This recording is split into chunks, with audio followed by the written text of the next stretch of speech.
আজ তো স্কুলে হোমওয়ার্ক দেখাবে। উফ, আমার খাতা কোথায়? উফ, কোথায় গেলে খাতা? তালহা, নিজের জিনিস নিজে ঠিক জায়গায় রাখ। উফ, মা হাতা বেরিয়ে গেছে মনে হয়।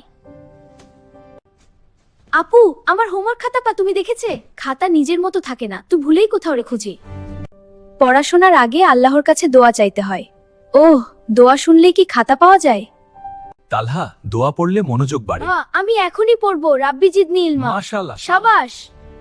এটা কি খুঁজছো? রান্নাঘরের টেবিলে পেয়েছি। আরে, ওটা আমি গতকাল বিস্কুট খেতে গিয়ে রেখেছিলাম। দেখলে, দোয়া পড়লে মনও পরিষ্কার হয়। হ্যাঁ আপু, আমি এখন থেকে রোজ বলবো। এটাই আমার সোনার তালহা। আল্লাহ তোমাদের জ্ঞান বাড়িয়ে দিন, আমিন। তোমরাও বলো, রাব্বি জিদনি ইলমা। চলো সবাই মিলে বুদ্ধিমান হই।